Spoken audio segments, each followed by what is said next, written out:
From I Am Interchange, this is the Hatch podcast series.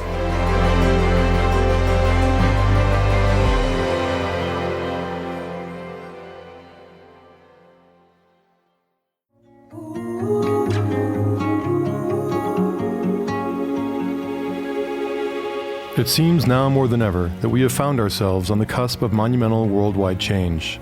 Whether we consider the environment, politics, infrastructure, health, economics, or inequities across a broad swath of social constructs, the consensus is clear and urgent. All is not as it should be. The United Nations, a consortium of 193 member states from around the globe, agrees. In 2015, the UN unanimously adopted the 17 Sustainable Development Goals, the SDGs. These goals call for urgent action and global partnership to secure peace and prosperity for people and the planet, now and into the future. In alignment with these goals, Hatch, a curated network of innovators, artists, activists, and entrepreneurs working together to accelerate positive global change, focuses the annual Summit Impact Labs on topics related to their 4 impact pillars: equity, education, environment, and empowerment. This series will explore those on the front lines of transformational systems change, accelerating solutions for these human challenges, uniting to hatch a better world for all.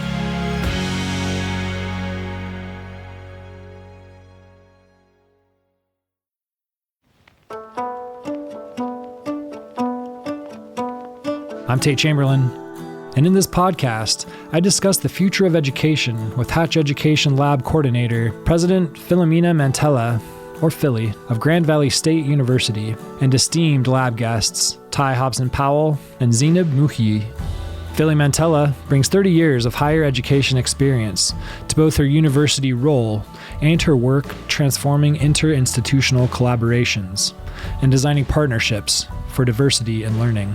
The Future of Education Hatch Lab was centered around accelerating Mantella's passion project, REP4, or Rapid Education Prototyping, an alliance of 6 higher education founding partners working together to transform the education system into a student learning-centered model. Lab invitee, child prodigy, and founder of Concerned Citizens Demanding Change, Hobson-Powell, joins the discussion as a lifelong activist and advocate intent on disrupting systems and structures that no longer serve the global community. Finally, invitee Zineb Mouhyi, co-founder of Youth by Youth, a movement led by young people to reimagine and radically transform the future of education, and the Weaving Lab, an organization that raises awareness around global interconnectedness, partnership, and collaboration to achieve systemic change, speaks to the nature of education in America and efforts towards redefining the system to create globally relevant, youth-driven education revolution. Each of these voices help to identify the problems with current educational standards and delivery, offering innovative, workable solutions to guide and support generations of movers, shakers, and changemakers to come.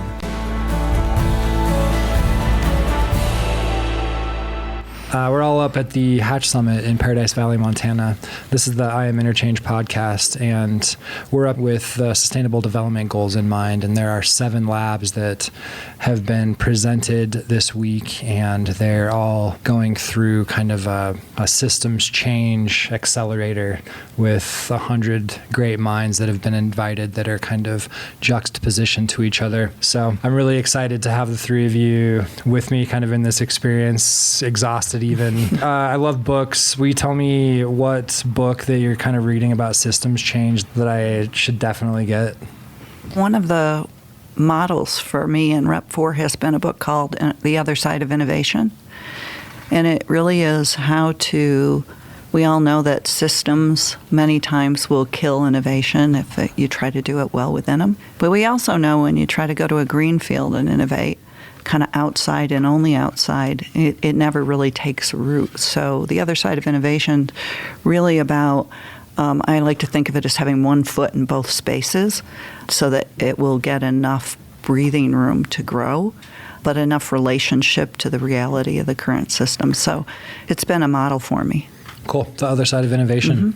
I mean, as a starting point, I think it's been a few years now that I've been researching actively both like systems change in general and how to apply systems change practices to create, systemic change, essentially.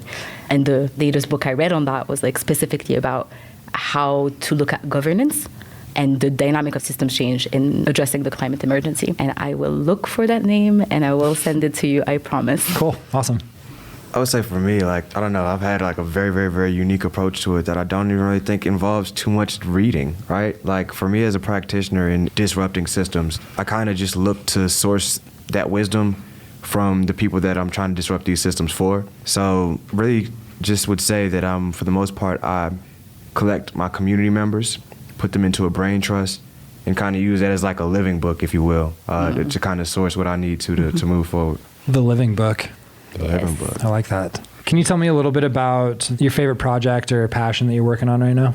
My favorite project, I would say, it's interesting though, because I feel like I have mixed feelings. My favorite project at Hatch is definitely the education lab we just worked on. I thought that was really powerful. We had a lot of thoughts going around about just really reimagining, eliminating some of these barriers to education for marginalized communities. I was just really excited and encouraged at the fact that, number one, so many people showed up to be in that particular lab, but that everybody had something to say and something meaningful.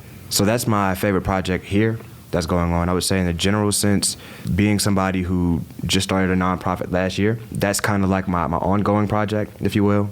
It's my baby. It's a year old and some change, right? And so... What did you name it? Concerned Citizens Demanding Change. CCDC. The idea behind it is that, we are living right now governed by systems that were decided for us. Right now you have on clothes, not because you necessarily want to wear clothes, but at some point in time, humanity was you had to be clothed. So there's this idea that at the genesis of all of these systems, right, that we want to disrupt, none of us were being taken into account in these marginalized communities, right? I don't think in 1776 the constitutional framers anticipated Caitlyn Jenner. I don't think that they could have anticipated some of these things that are now novel in our world, right? And so we are trying to renegotiate the social contract from a place of inclusion that reflects our current reality, which is that it's not just white landowners that live and make decisions. It's all of us. It's a very inclusive community. And just that work looks like a lot of different things, right? Because dismantling systems of entrenched white supremacy is work in education. It's work in community development. It's work in housing. It's work in all these different places and spaces. So, and part of that is a new social contract that you'd like to move forward. Absolutely. Cool. One that is jointly decided on. Because again, when you look back at the initial authors of our democracy, the ones who frame up the rules by which we live our lives, all white men. And so in a world where we understand our America to be more than just all white men, we have to bring all parties to the table to decide how we're going to govern ourselves. Yes. Hell yeah. I mean, what I love about Ty's work, and it relates to my passion project in education, is his view of the living book and the fact that where we need to get our insights, you can't write them. I can't write them for the students today and the experiences, the lived experiences today. I just have to learn how to listen, create safe space, and give people the opportunity to inform, to recreate, to reimagine, to adjust the current systems, And so the project that I brought here is a project called Rep 4. And it is 6 institutions that really believe that that's where you start the journey.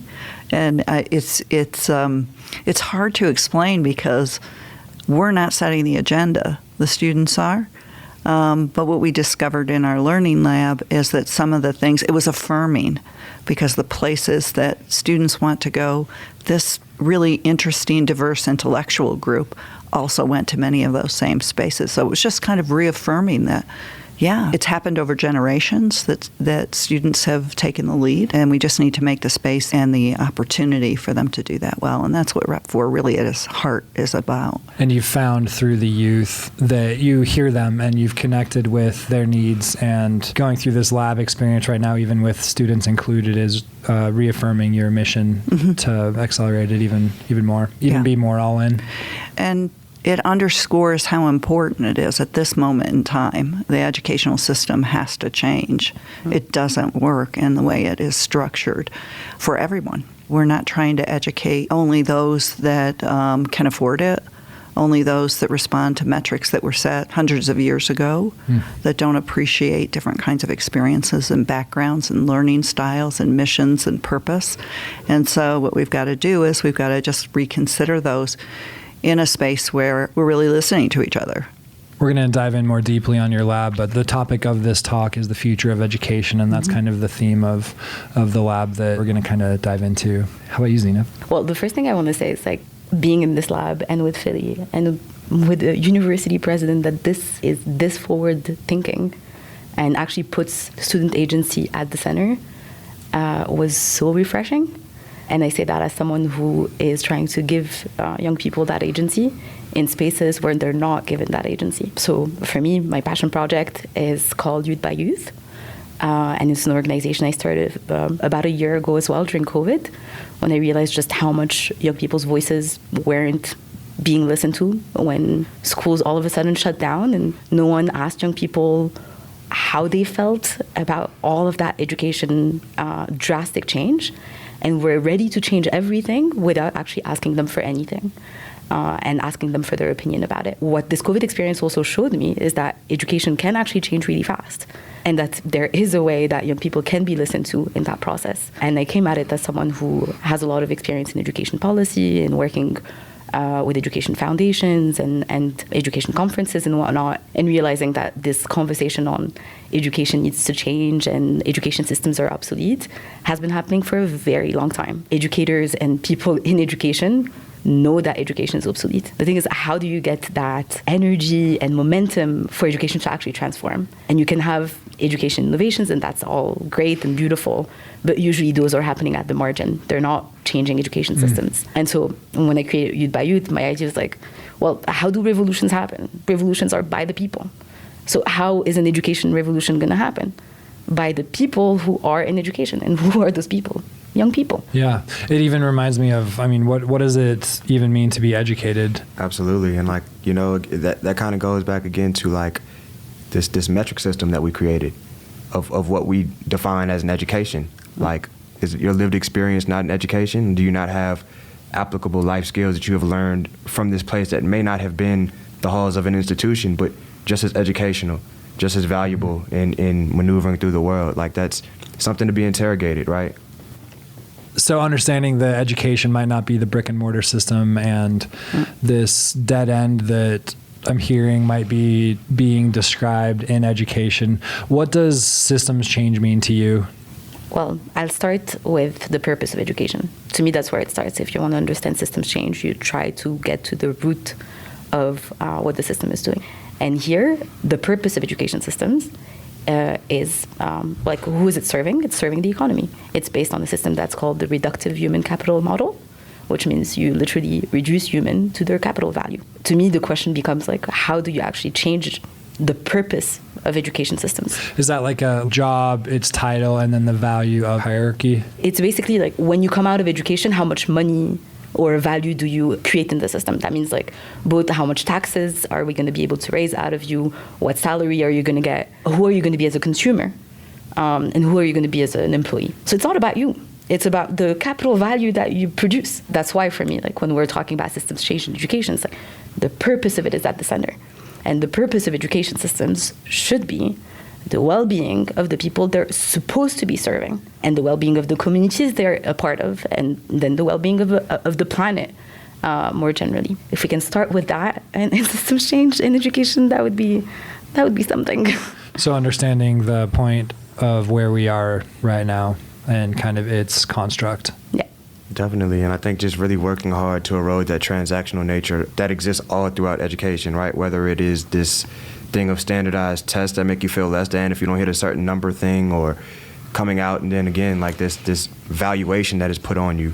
I think that we have to really take this time to collectively reimagine what value is. Because absolutely. If you come out and you make $1 million but you're a terrible person, like, did we really take you through the right process of learning? Exactly. Did we really educate you in the way that makes sense for a just society, one that is inclusive and bringing people from the fringes to the table, right?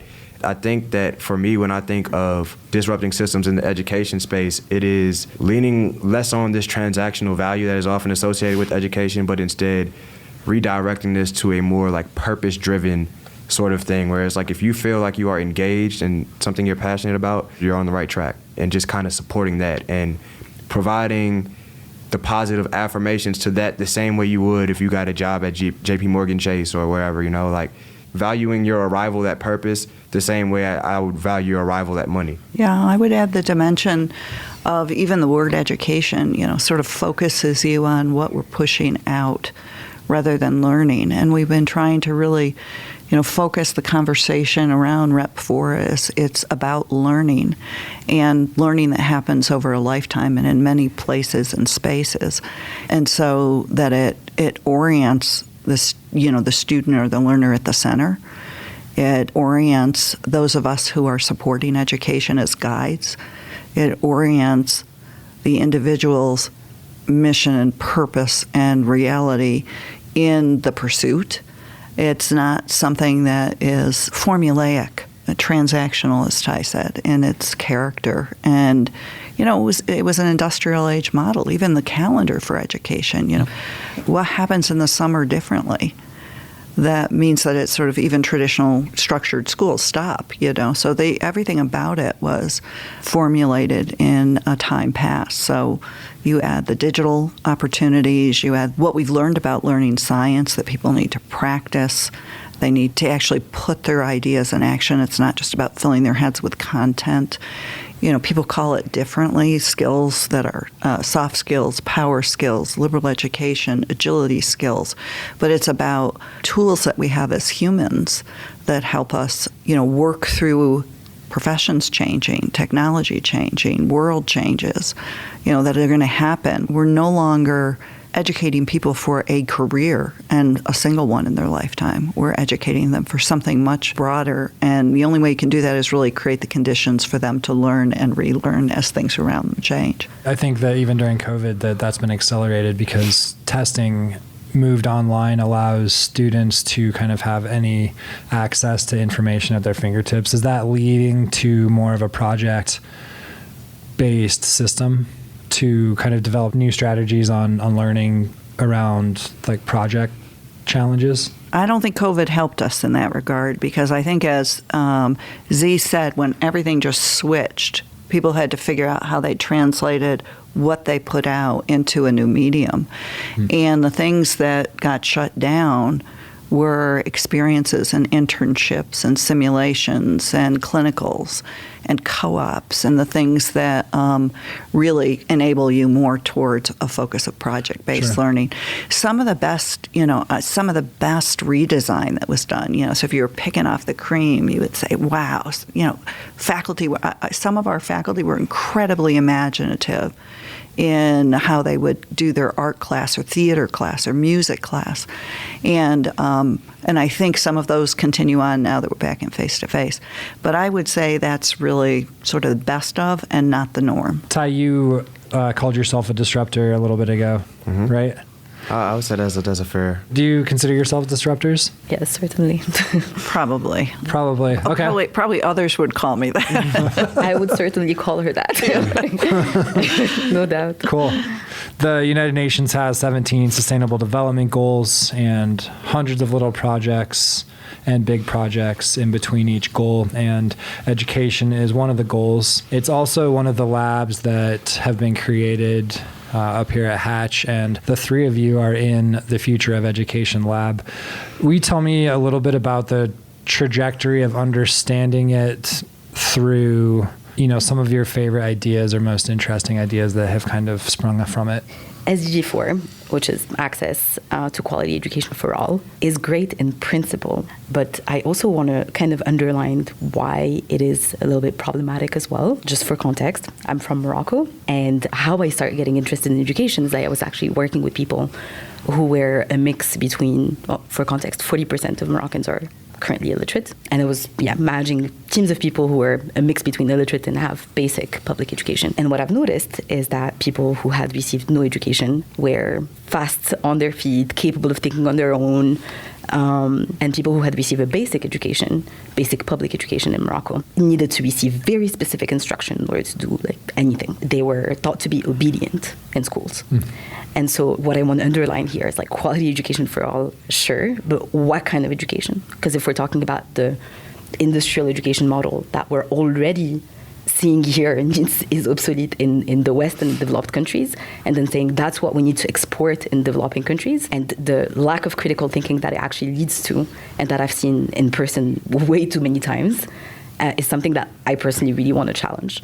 So the framework of the education goal by the UN doesn't necessarily fit the 190 cultures and nations that are part of the UN. It does not. It does not, and it's assuming that people who don't have an education, like who don't receive traditional colonial education, don't receive an education at all. Okay. That goes back to what is education. Exactly. And like what is quality? Going back to the themes of cultural competence, a quality education here looks different than there because you are servicing a different population with unique needs. I think that as a broad sort of idealism, it's cute, you know, like you said, but like when you get into the weeds of it, what we have is literally what you said, us extracting a failed system from here and trying to impose it on other developing nations as though that is going to get them where they need to get to. And that's not it. Cultural competence has emerged through you. Will you touch on that really quick?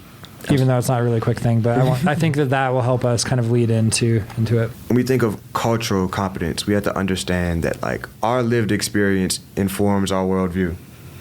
It informs the way that we show up to spaces and places. What you need as somebody who is a practitioner in the field of education is somebody who is able to receive people that come from diverse walks, not somebody who approaches education as a one-size-fits-all kind of approach, but instead being able to understand that there are so many differing realities in this one shared reality that we all hold in common, right? That while we are at Hatch, you're experiencing this different than I'm experiencing this, different than Z, different than Philly, right? So cultural competence is in a way compassion. To sum it up simply is to understand that like your understanding of truth is not the sole understanding of truth, and to just lend some grace to people when they show up a little differently than you might have showed up to the space, and trying to nurture that thing inside of them that we know exists within all of us, that immense promise that exists if you can just be seen, right? Like cultural competence to me is seeing the students.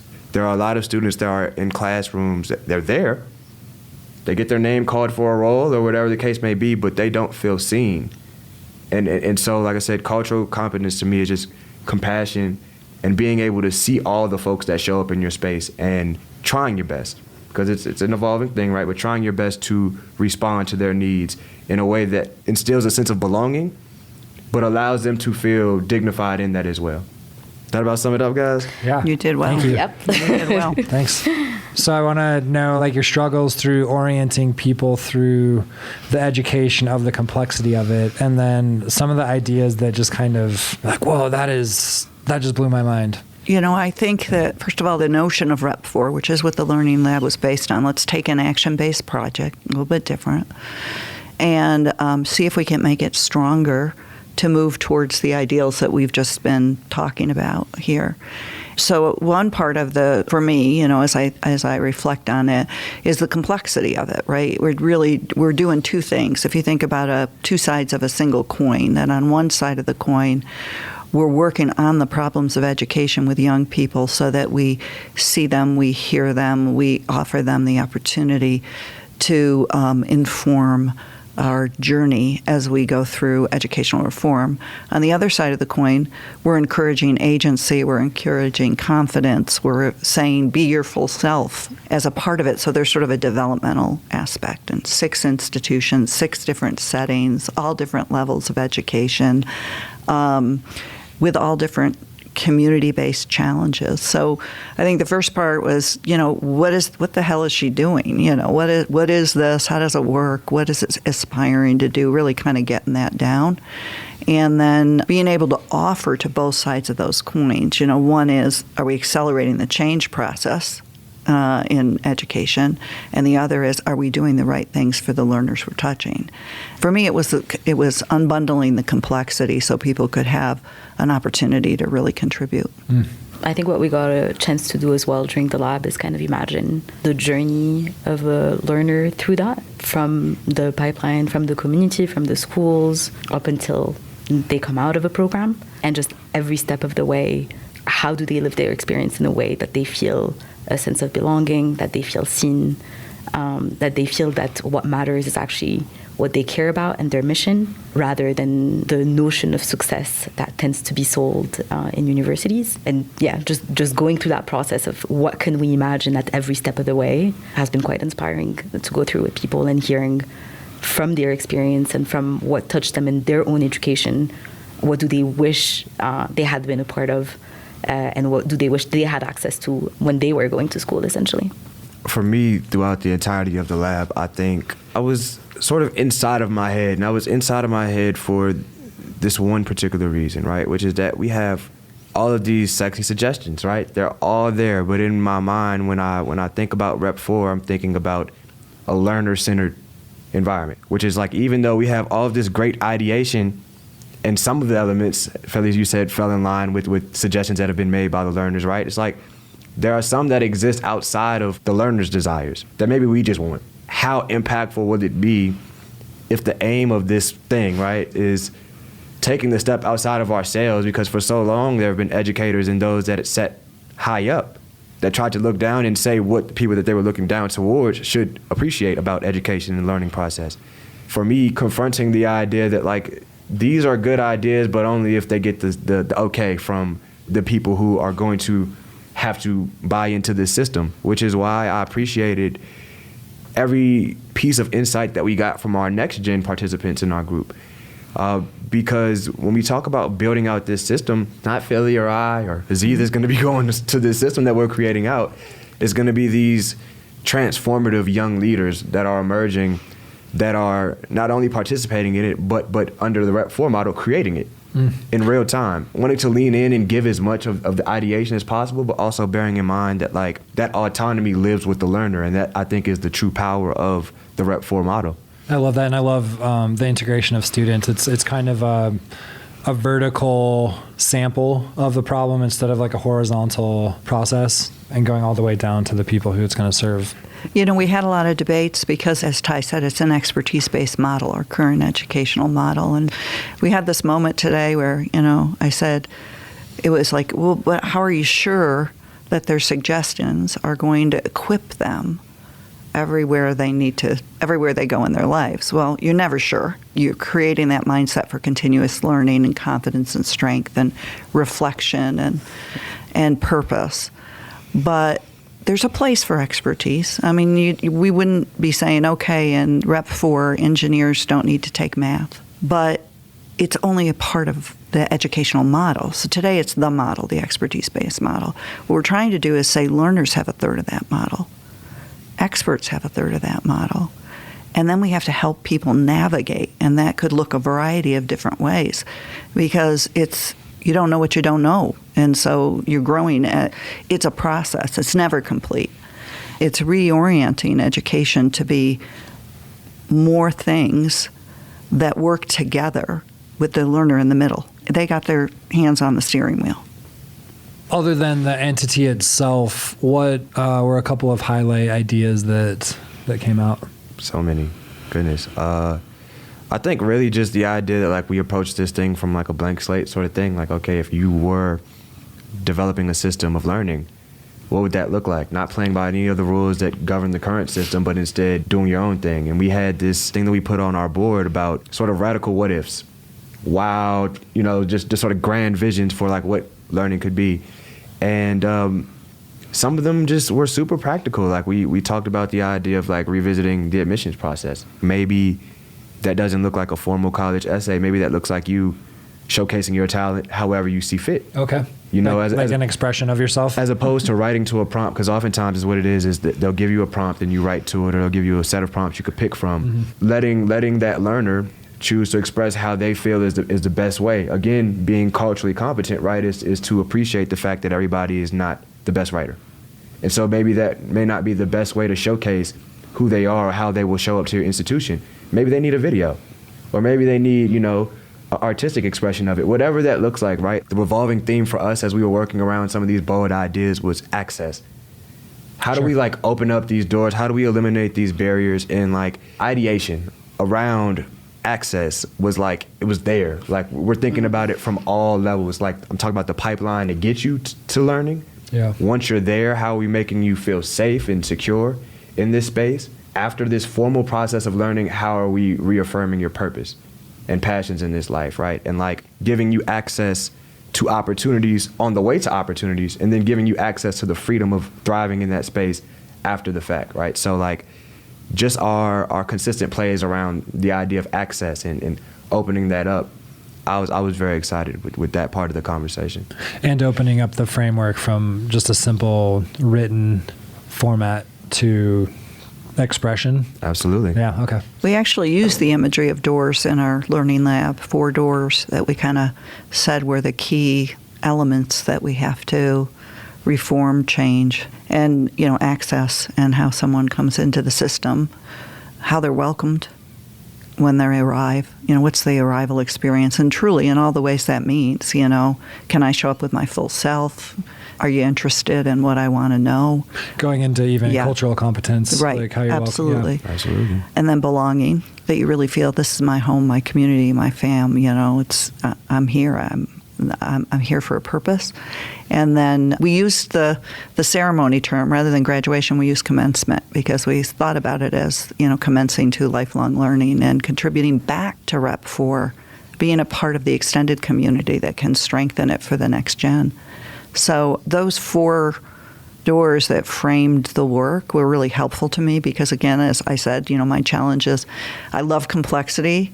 And my opportunity is I love complexity, you know. So simplification sometimes is an art. You know, these 2, I would say, you know, they just had these moments where they would say something that really simplified it for me. It's not that it was simple but brilliant, you know, truly. And so it was a gift. I appreciate that. I received that.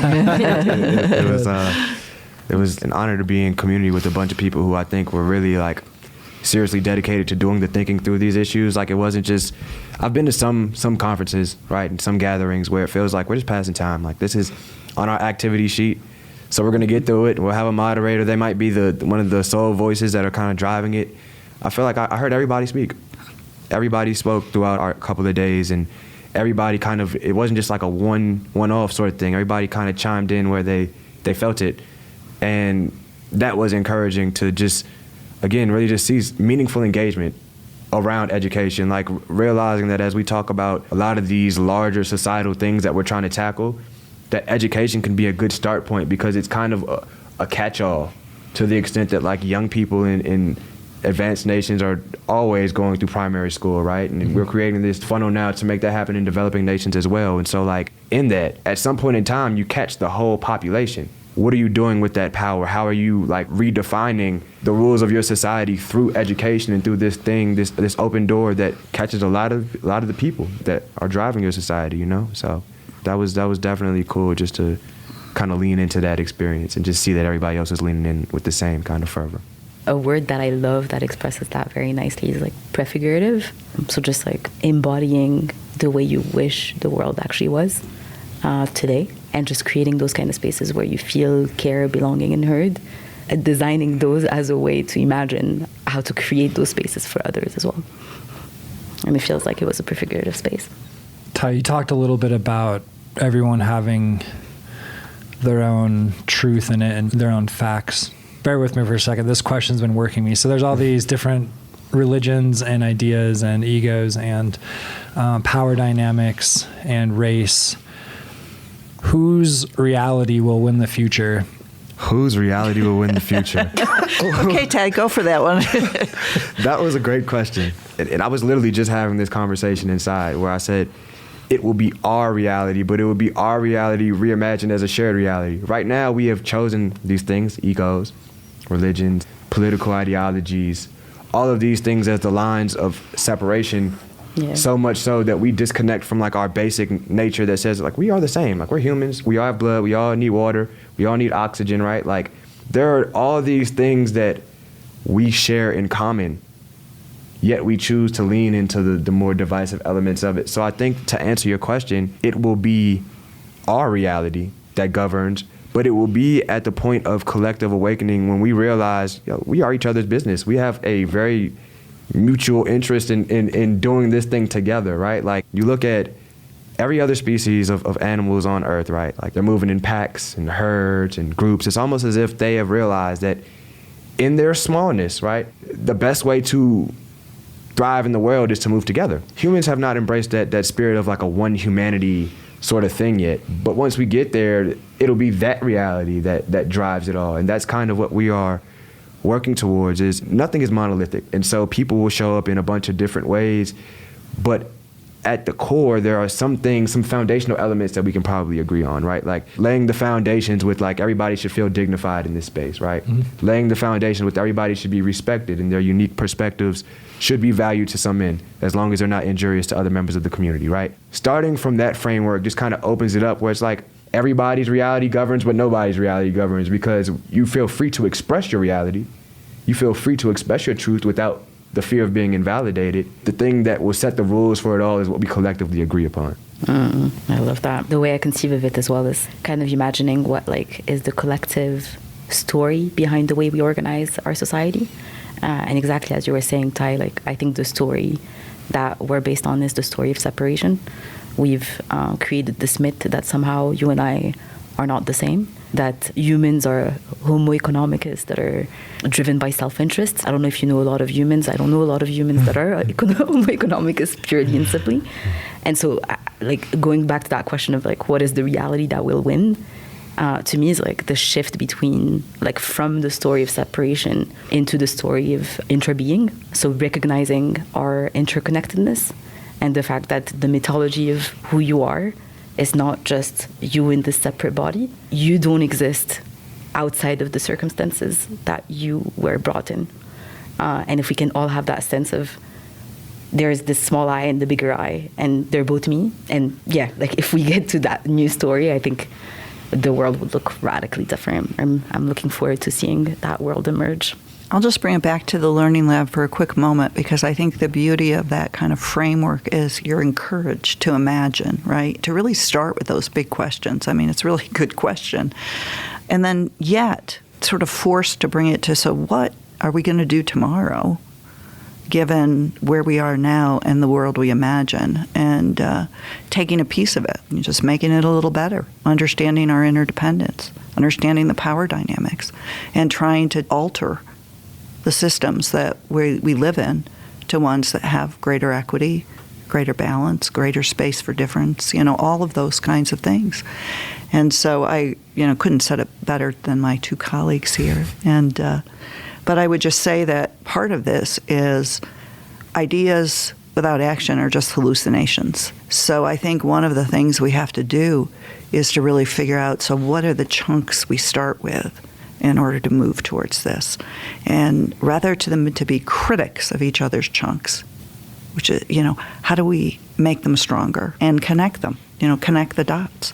It's that real play on connectedness, though. Like, just, again, and I think we all kind of got there. This sort of got put in context when we were talking about just, 2030, right? It's like the year where they say if we don't get it together as humanity, then we've kind of done ourselves a disservice, right? It's like realizing that there's a sense of urgency to that connectedness for any number of reasons, whether it's actual like climate change or just like the social conditions that make women feel unsafe in society or marginalized communities feel unsafe in society, right? Like connection is what will save us. Like we will save each other, but it's not until we can lean in and really coalesce around this idea that there is a shared humanity, and making sure that the institutions that we are building out, that these new things that we're building out are reflective of that shared humanity and not a singular perspective that is viewed as more valid than the others. Because up until this point, that's what it's been. The creation of systems and institutions, as I alluded to earlier when I was giving the social contract spiel, it's like decided by one group of people. And so we have to, again, grow that table and bring more voices to imagine this collective vision and have all the parties in that feel valued as though they're not just coming to be a part of a brain trust, and then their contribution is lost in that moment, in the Hatch Summit, right? But to actually go into, for Philly, with her access to educational spaces, to take whatever unique insights it was gained from this, right? And say, okay, I'm gonna do this way, right? Like, for you to connect what you do in your work with young people, right?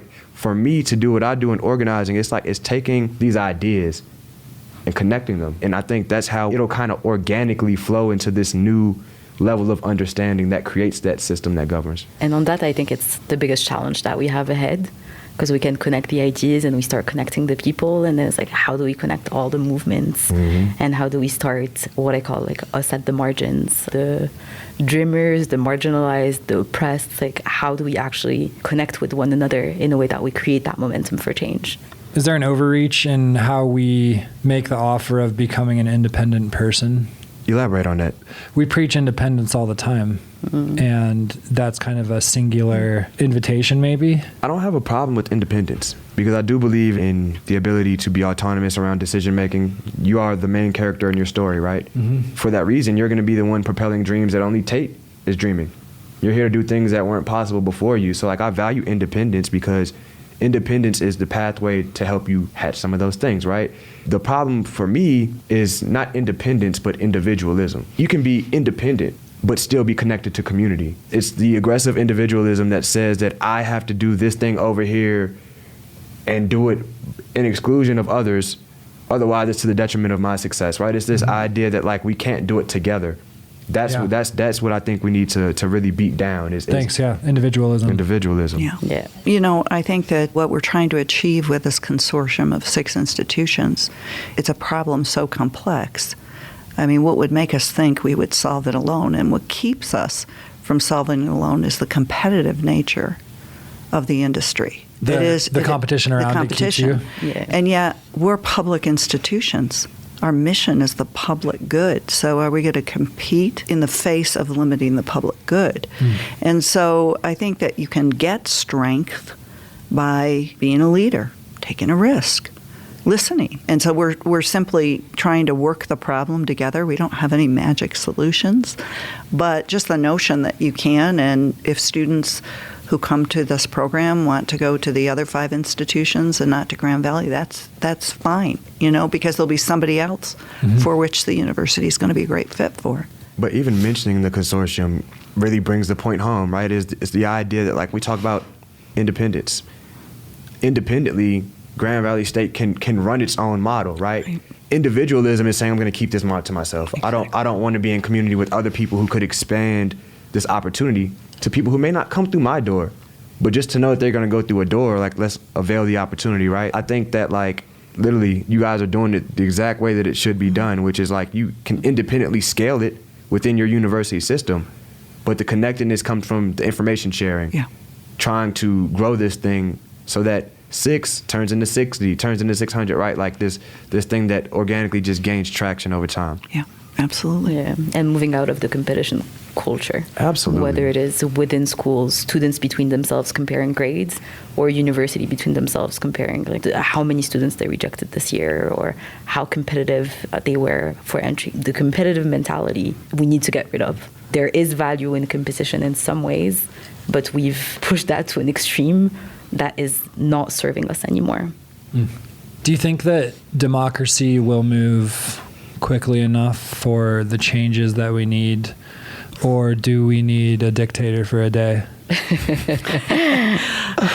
No, I don't think we need a dictator for the day. I think we can all agree with that one. When you look at systems, and you are somebody who is dedicated to the work of systems change, you understand that oftentimes happens slow. Never really at the rate that you want it to, and mainly it's because when you look at this allocation of resources, it requires a real deep dive into, is this the right direction to be driving this vehicle? I guess sometimes as an organizer, I get frustrated that the timeline doesn't move as fast as I move, right? Because I'm going.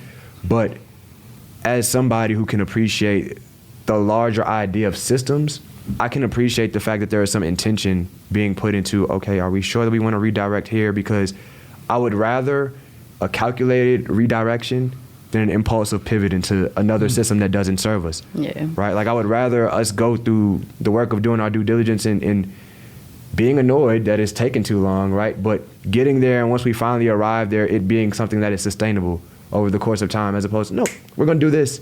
And then you do it and it doesn't work, and now you have to do a new thing that isn't the old thing or that new thing you just tried to introduce, right? But something novel to that. But if you had are we moving fast enough for that answer? If you were the dictator, you could implement how you saw it in that day. Yeah. Would you take that opportunity, or would you still want to do you still believe that the timeline that this systems change we're on is going to be quick enough? Over the course of time, humans learn how to do things better, right? So I think as we continue to move through this process of building out education and building out this idea of learning, we'll optimize that process. Things that took 7 years might start taking 5 to 4 to 3. We'll get there. I believe that humanity is self-corrective in that way. We'll figure out ways to be more efficient with our 24 hours. And so I do, like I said, I want deep reflection, especially because it's around education. I think for some other things, I don't mind maybe an impulsive thing because you could repivot back. But for this thing that is so foundational and something that will be important in the lives of so many, there needs to be very clear intentions and deliberation through those intentions before you come to a decision. So you're pro-democracy? Pro-democracy, man. No dictatorships. No dictatorship. How about you, Philly? You're pro-democracy? No dictatorships, Zineb? no. You have you're from Morocco, right? I am. There's a king. Yes. How's that? I'm in the monarchy. How's that? Well, it's a complicated answer because, again, since we have 40% of our population that's illiterate, and also because democracy, and I'm putting this in air quotes, was imposed throughout Africa as a model that, isn't democratic, to be very fair. The fact that we have a monarchy in Morocco has actually enabled the country to be a lot safer and a lot more stable because we didn't have to change political system post-colonization. So we were lucky in that way. That doesn't mean it's lucky to have necessarily that form of dictatorship or one benevolent dictator, if you will. And yet, you can't impose on a political system from the top down. Yeah. I don't believe that it is about democracy or about dictatorship. I think it is about the people organizing. I believe in people organizing, and I think it's the only thing that is going to change things.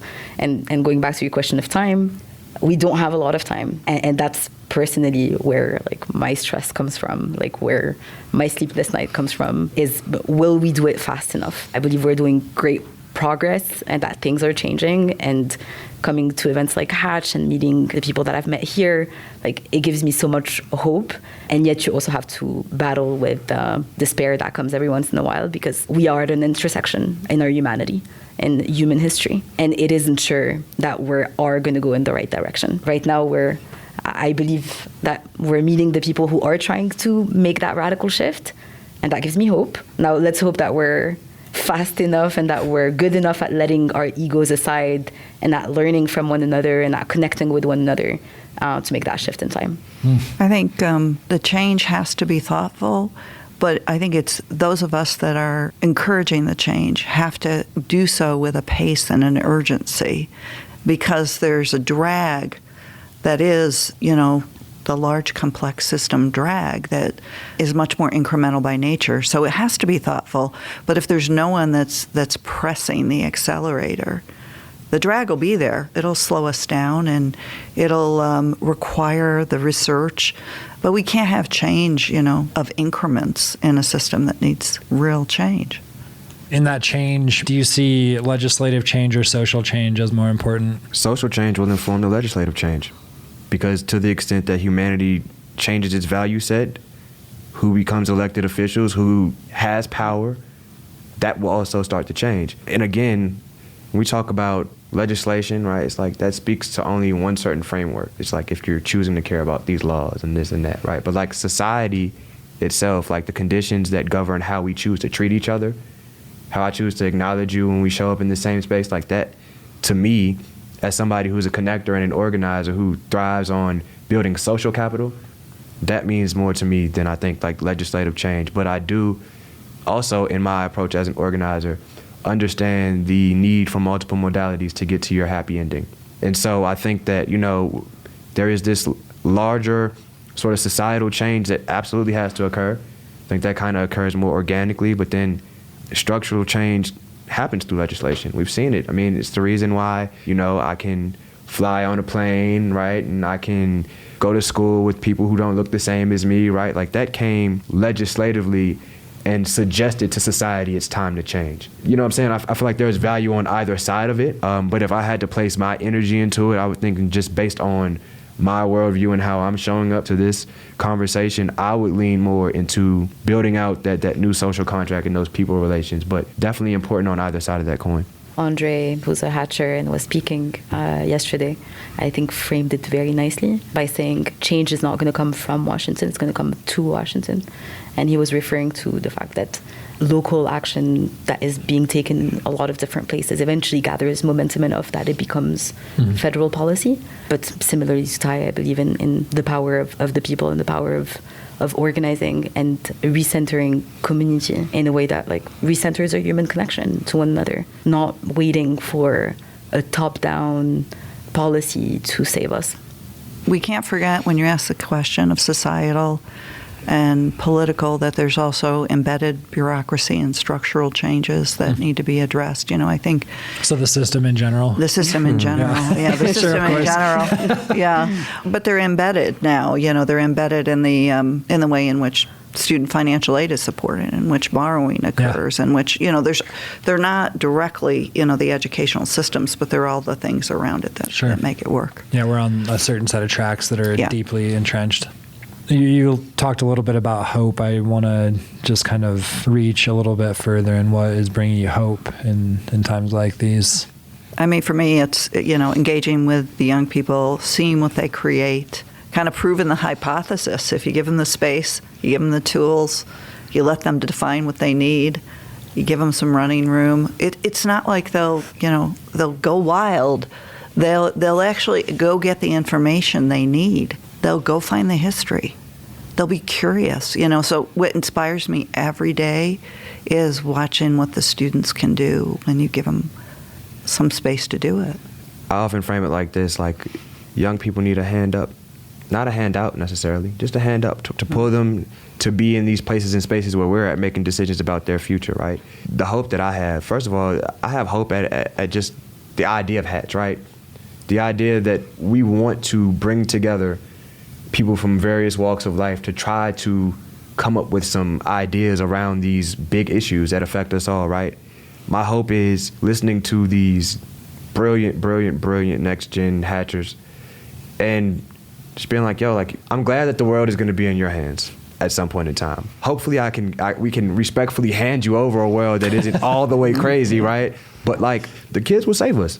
And so there's this conversation about how the youth are the future, and that is true, but the youth are the now, too. Mm-hmm. And I think that to that end, it is very, very, very important to empower them now, bearing in mind that they will be the key holders in the future. And so my hope from all of this was the fact that I saw very active attempts for us to center their perspectives and to kind of encourage them to lean in. I think kind of in respect of those realities that we all know to be true, which is like, you guys will be us one day.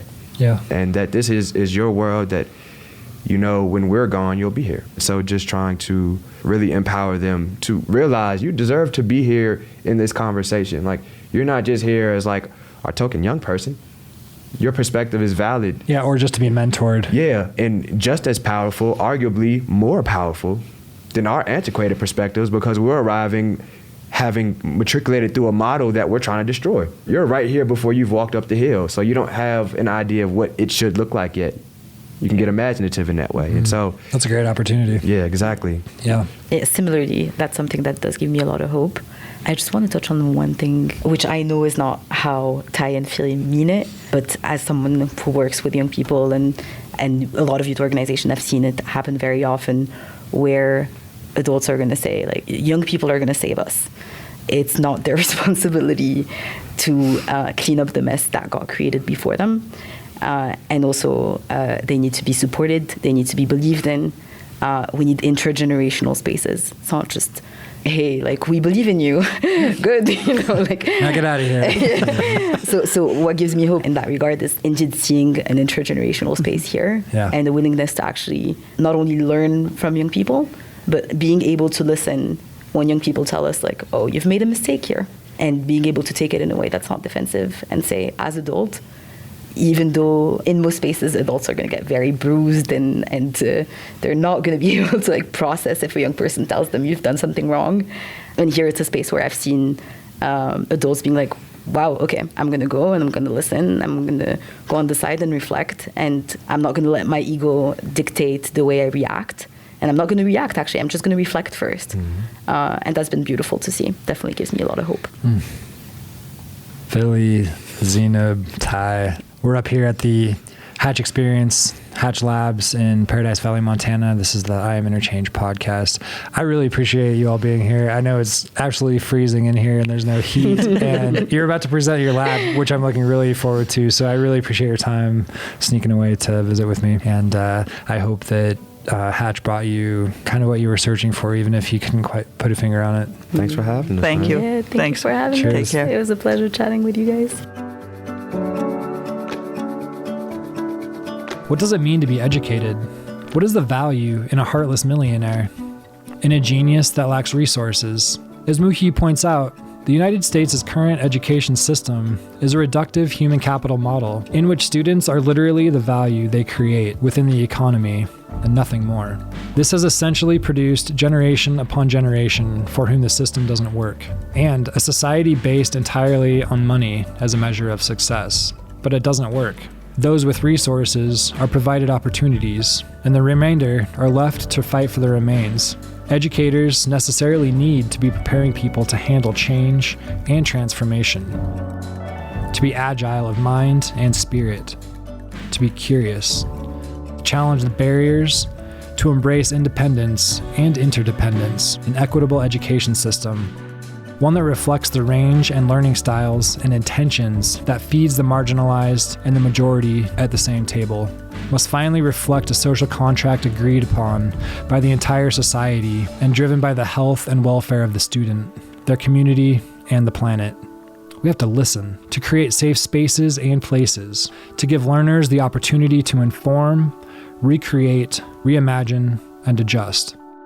The issue of education, from cost measures to success, syllabus to solvency, is necessarily at the forefront of all systems change. It is, after all, the freethinkers, creatives, and innovators that have made the greatest ideological, ethological, and foundational leaps. They have been the prefigurative force, redefining the future again and again by embodying it, and doing so with Hobson-Powell's vision of cultural competency, one guided by compassion and shared humanity. How to make that leap?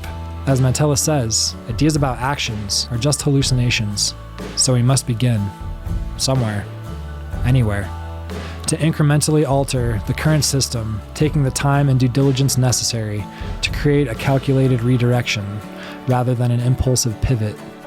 Then, as these thinkers, the many young people they support and empower, and generations yet to come can enjoy a sustainable education system, not just for the few or even the many, but for all.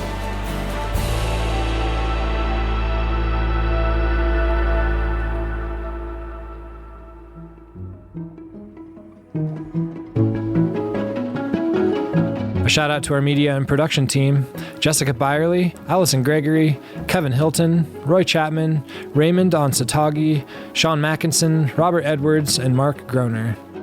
A special thanks to Yarrow Craner, Jared Silverman, Pete Strom, Josie Caton, Eitan Shapira, Cassidy Seckman, Bryant Stersala, Rachel Hicks, Katie Yam, and Lou Morris. A special thank you to Hatch supporters, Steelcase, the Kauffman Foundation, the Gideon Fund, Envision Equality, the Hatch Volunteers, Board of Directors, Hatch Guardians, and the community who help make this work and mission possible. To learn more about Hatch, visit thehatchexperience.org. Building community could not happen without food. And with that, I'd like to thank Whistle Pig Korean, Red Tractor Pizza, and Zocalo Coffee House. Do you have an issue that's riddled by gridlock in your community? Shoot me an email at tate@iaminterchange.org. That's tate@iaminterchange.org. Remember, share airtime and don't ruin dinner.